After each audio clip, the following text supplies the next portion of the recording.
Assalamualaikum warahmatullahi wabarakatuh. Nama saya Nur Farah Nabihah binti Muhammad Sadi, Matrik C22A0163.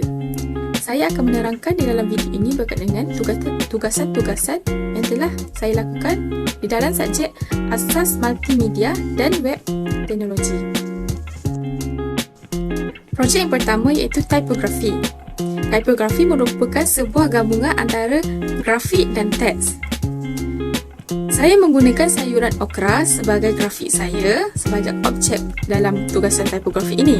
Saya menggunakan aplikasi Adobe Photoshop sebagai satu platform untuk saya mengedit okra ini, tipografi ini. Gabungan ini menimbulkan perkataan okra yang antara grafik tersebut. Dapat dilihat di dalam contoh saya di bawah. Untuk projek saya yang kedua merupakan grafik. Tugasan ini merupakan gabungan antara dua grafik seperti gambar rajah di sebelah. Saya menggunakan elemen grafik lemon dan percikan air sebagai tugasan saya. Saya menggunakan Adobe Photoshop sebagai tempat saya melakukan tugasan ini. Buah tersebut dipotong-potong dan dia diletakkan elemen grafik percikan air di selang-selangnya. Kebanyakan elemen grafik ini sering digunakan di dalam periklanan untuk mempromosikan produk mereka. Projek 2 ini mengambil masa yang lebih lama untuk dilakukan berbanding daripada projek 1. Yang ketiga, animation, iaitu GIF. Video animation ini dihasilkan mengikut kreativiti masing-masing dan mengikut konsep tema masing-masing. Saya memilih tema autumn iaitu musim luruh sebagai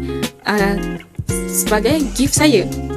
Di dalam gambaran GIF ini, saya menggunakan gambaran seorang gadis yang berjalan di bawah dedaunan yang luruh. Gadis tersebut berjalan di bawah daunan dengan perasaan yang gembira. Yang keempat, video periklanan. Saya memilih Pasar Besar Siti Aisyah sebagai tempat membuat video saya untuk mempromosikan pasar tersebut. Pasar tersebut merupakan pasar yang tertua di Jelawat dan mempunyai banyak barangan yang ada di sana, sebagai contoh sayur-sayuran, barangan basah, kuih-muih dan barang-barang keperluan harian. Di dalam pembuatan video mempromosikan Pasar Siti Aisyah ini, video ini berdurasi selama 1 minit dan mempunyai subtitle. Dapat dilihat, saya memberi contoh thumbnail dan storyboard yang telah saya lakukan untuk perancangan sebelum membuat video saya. Seterusnya, Dr. Zulkarnain juga memberi kami tugasan tambahan iaitu Summary 1 berkenaan dengan Trend in Multimedia and Web Technology.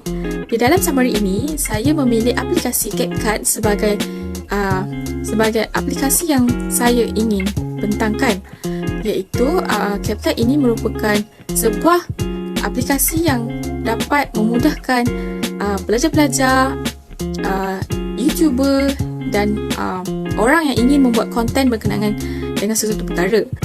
Di dalam CapCut ini mempunyai pelbagai efek filter, transformasi, subtitle dan sebagainya untuk memudahkan pengguna membuat video. Kebanyakan CapCut digunakan oleh konten-konten YouTuber ataupun peniaga yang ingin membuat periklanan supaya iklan mereka menjadi lebih menarik. Summary yang kedua iaitu Business Opportunity in Multimedia and Web Technology. Summary yang kedua ini, saya menceritakan berkenaan dengan jenis perkhidmatan dan peluang perniagaan yang dapat kita perolehi daripada multimedia ini. Saya memilih perniagaan minyak wangi sebagai olahan saya berkenaan dengan multimedia ini.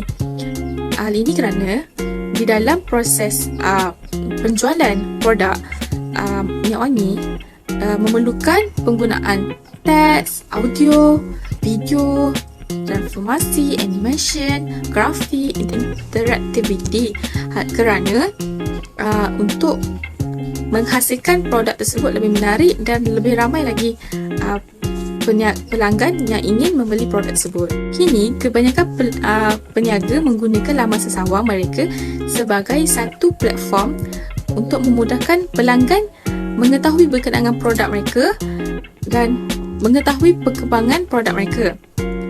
Laman sesawang yang bagus, peniaga perlulah sentiasa update perkembangan produk mereka dan sentiasa memberi maklum balas kepada pelanggan. Seterusnya, laman web. Laman web ini terbina untuk kami mengetahui cara-cara nak membuat laman web sekiranya kami mempunyai perniagaan. Di dalam laman web ini, saya meletakkan assignment, tugasan-tugasan yang telah saya lakukan. Di dalam laman web ini, perlulah meletakkan profil kita supaya orang yang ingin melawat kita punya laman web mengetahui berkenaan apa yang ingin kita ceritakan di dalam laman web. Seterusnya, di dalam laman web ini perlulah mesra pengguna.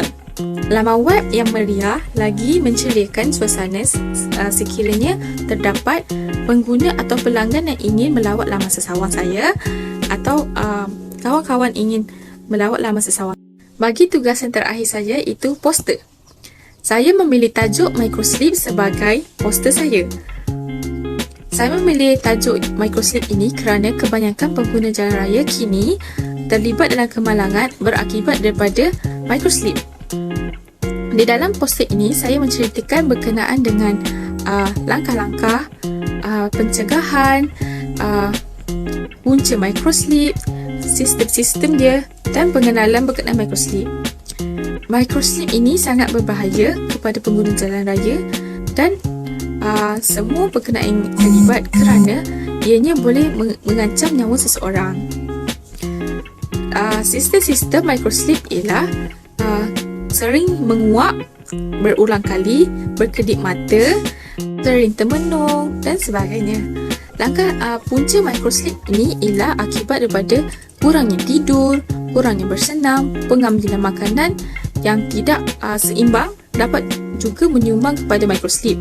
Langkah-langkah pencegahan bagi microslip ialah sekiranya merasa penat, pemandu perlulah berehat di R&R sebelum meneruskan perjalanan mereka. Pemandu perlulah mengelakkan pengambilan kafein yang banyak sewaktu memandu. Sekiranya mereka mengantuk, mereka perlulah membuka tingkap agar udara luar dapat masuk ke dalam kereta dan dapat menyegarkan suasana keadaan. Itu saja daripada saya. Sekian, terima kasih.